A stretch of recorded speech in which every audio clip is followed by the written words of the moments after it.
um grande mistério surgiu, quando, em 1959, um grupo formado por 9 aventureiros soviéticos desapareceu no inóspito e gelado cenário das montanhas dos Urais do Norte.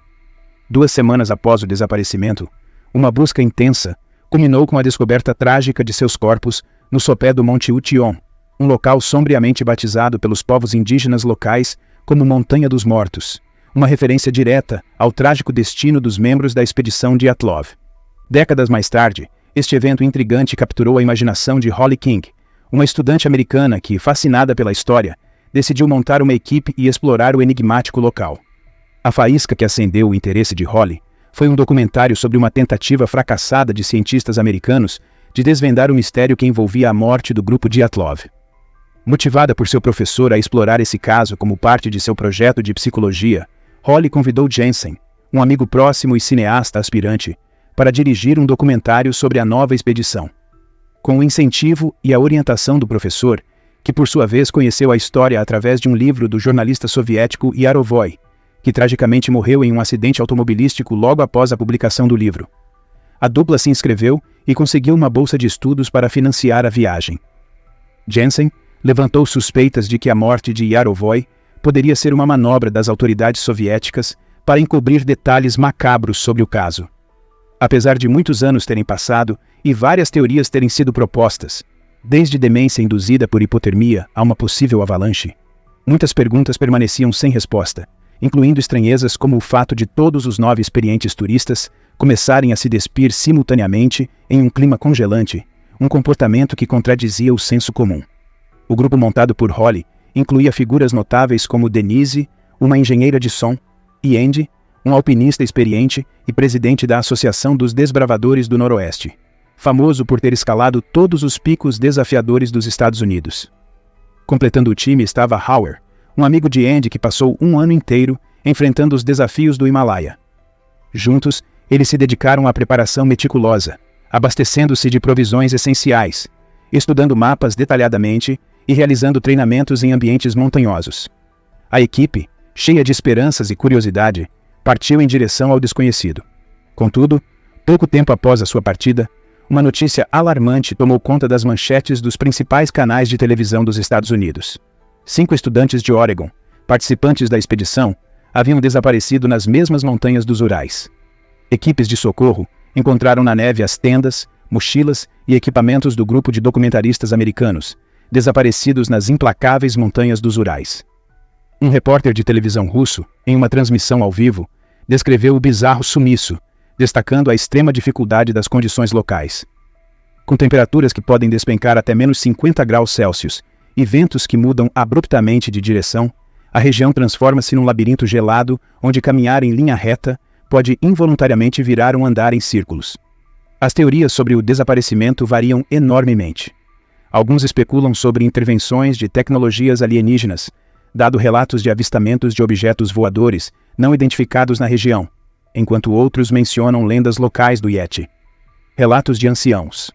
Manse sobre estrondos e visões de bolas de fogo sobre as montanhas alimentam mitos de que esses lugares seriam portais para outras dimensões.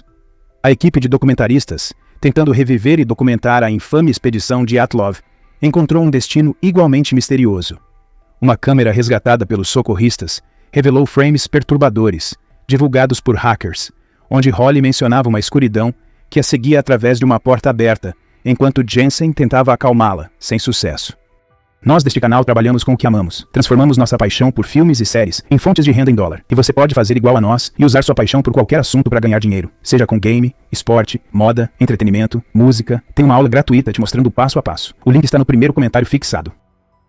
A narrativa da jornada começa um mês antes, com os estudantes viajando animadamente de trem para os Urais, brincando e sonhando com sucesso e reconhecimento mundial. Entre eles, Andy exibia orgulhoso um novo telefone equipado com GPS, crucial para a navegação nas montanhas. Holly, por sua vez, aproveitava o trajeto para conduzir experimentos sobre a psicologia por trás do desejo das pessoas por aventuras em trilhas. Ao chegar à cidade de Ividel, o grupo planejava entrevistar o único sobrevivente da expedição Dyatlov, que havia deixado a rota por estar doente e agora estava internado em um hospital psiquiátrico. Contudo, restrições médicas impediram qualquer contato direto. No decorrer da viagem, o grupo visitou um bar local, onde o barman lhe serviu a mesma aguardente consumida pelo grupo Dyatlov, em 1959. Lá, conheceram Sergei, um morador que falava inglês, e os guiou até a aldeia de Vizhai, último ponto civilizado antes da jornada rumo ao desconhecido. Sua tia, uma professora de inglês que participou das buscas em 1959, revelou uma história chocante. Naquele ano, não 9, mas 11 corpos foram encontrados, e ao lado dos 2 últimos, estranhamente diferentes dos demais, jazia um dispositivo desconhecido, um detalhe nunca registrado oficialmente. Depois de uma conversa intrigante, os rapazes decidiram partir a pé, estabelecendo um acampamento assim que notaram as primeiras mudanças no clima. Enquanto Hauer assumia o papel de chefe preparando o jantar, o grupo se entregava a uma série de brincadeiras e piadas. No entanto, conforme a noite avançava, estranhas luzes começaram a dançar no céu, ecoando os relatos históricos de flashes laranja que pairavam sobre o acampamento de Dyatlov. Embora curiosos, eles concluíram que ainda não estavam prontos para desvendar esse enigma e se entregaram ao sono. Ao amanhecer, uma descoberta perturbadora os aguardava. Ao redor das tendas, encontraram inúmeras pegadas descalças de tamanhos incomuns, nitidamente humanas, mas com um aspecto bizarro. Elas não tinham começo nem fim, sugerindo que seus donos não caminharam até ali, mas talvez tivessem voado. Impelidos pela curiosidade, eles retomaram a jornada, deparando-se com uma estação meteorológica abandonada, onde as mesmas pegadas misteriosas circundavam o local. No interior da cabine, um vislumbre horripilante. Uma língua humana arrancada estava disposta de maneira macabra, provocando um pânico instantâneo em Denise, que implorou para que deixassem o lugar. Jensen, tentando acalmar os ânimos, contou sobre um fenômeno similar na China, onde o som do vento levava animais e pessoas a atos de loucura mortal. Holly, então, compartilhou um sonho perturbador que tivera. Montanhas cobertas de neve, uma porta enigmática e uma escuridão profunda atrás dela. Ela revelou que foi esse sonho que a atraiu para o passo de Dyatlov, convencida de que ali encontraria respostas. Enquanto discutiam, a câmera acidentalmente captou 2 figuras humanas correndo distantes ao fundo, adicionando mais mistério ao já tenso ambiente. Avançando na expedição, o grupo chegou, quase por acaso, ao próprio passo de Dyatlov.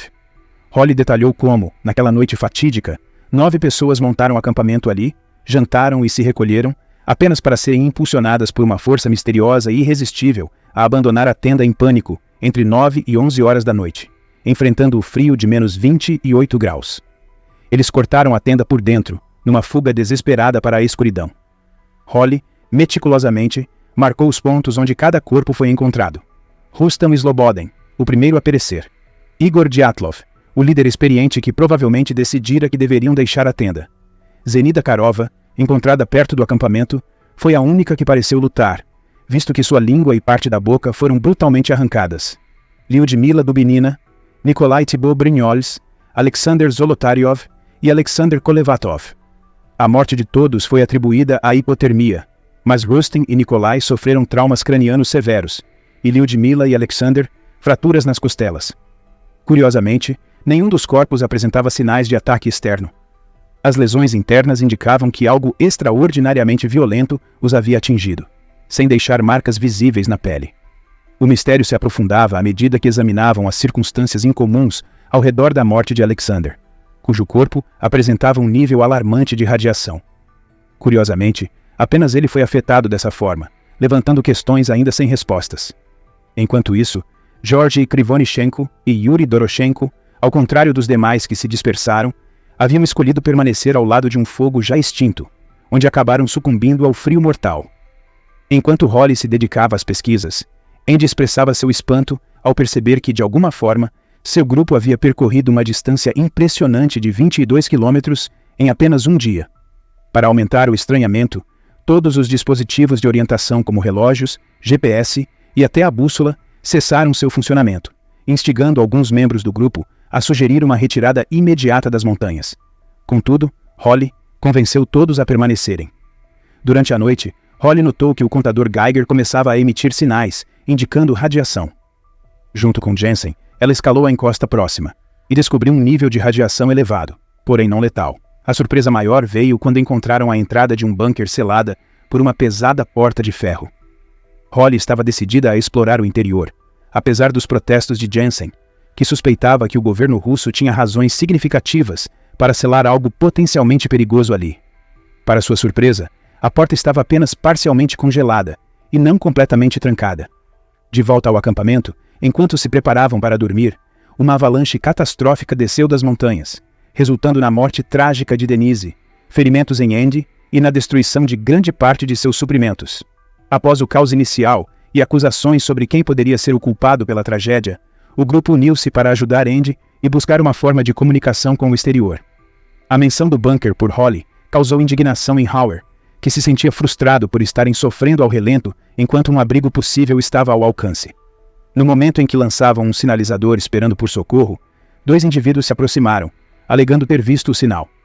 Andy, desconfiado pela rapidez com que chegaram e pela falta de equipamento adequado, optou por confrontá-los enquanto o restante fugia. Os estranhos reagiram violentamente, atirando em Andy e ferindo Hauer. Holly, Jensen e um Hauer ferido conseguiram refugiar-se dentro do bunker, bloqueando a entrada antes que os perseguidores pudessem segui-los. Com a iluminação fraca e intermitente, eles exploraram os corredores até descobrirem um laboratório abandonado, repleto de dispositivos desconhecidos e documentos antigos. Entre os papéis, encontraram jornais listando nomes de pessoas que haviam morrido em serviço, bem como detalhes sobre o famoso experimento de teletransporte americano do USS Eldridge. Enfraquecido, Hauer decide ficar para trás, enquanto Holly faz uma promessa de encontrar uma saída para salvá-lo. Abandonados à própria sorte, Holly e Jensen prosseguem pela sinistra rede de corredores do bunker. Não demora muito até eles tropeçarem nos corpos de soldados recentemente falecidos, com um deles notavelmente faltando a língua, talvez a mesma que encontraram deslocada na estação meteorológica. Ao lado destes, haviam outros corpos, estes muito mais antigos e alguns reduzidos a esqueletos.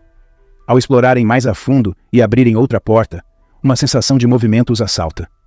Iluminando o ambiente com a lanterna, para sua surpresa e horror, eles se deparam com uma câmera idêntica à sua, contendo gravações que eles mesmos haviam feito. Jensen recorda os relatos do experimento de teletransporte do USS Eldridge, indagando que algo semelhante poderia ter acontecido com eles. Durante esse experimento, muitos soldados sofreram mutações grotescas. Os gritos desesperados de Hauer interrompem seus pensamentos. Correndo em auxílio do amigo, encontram-no sendo brutalmente atacado por 2 seres mutantes humanoides. Essas criaturas, mais parecendo esqueletos com pele esticada sobre seus ossos, possuem aparentemente a capacidade de se teletransportar, surgindo subitamente de um lugar para outro. Com corações pesados e sem poder fazer mais por Hauer, Jensen e Holly deixam o local do massacre e correm para fora do bunker, trancando a porta atrás de si. Para sua perplexidade, os mutantes não continuam a perseguição. Quando se viram para avaliar o ambiente externo, em vez de um vasto campo nevado, encontram-se diante de um túnel arcaico que forma um círculo perfeito.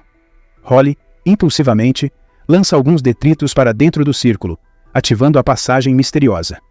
Ao inspecionar as paredes ao redor, o casal descobre desenhos primitivos, feitos por antigos habitantes da região, revelando que o lugar foi construído por uma civilização ancestral que habitava sob as montanhas. Eles começam a entender que tais portais podem ser dispositivos de vários propósitos, até mesmo armas escondidas, potencialmente explicando diversos grandes mistérios da humanidade. Eles se encontravam no limiar de uma decisão arriscada, sem saber aonde o misterioso túnel poderia transportá-los, nem em que tempo ou espaço iriam emergir. Jensen propôs uma teoria. Se concentrassem mentalmente no destino desejado, talvez conseguissem controlar o destino da viagem. O local mais claro em suas mentes era o acampamento, próximo à entrada do bunker.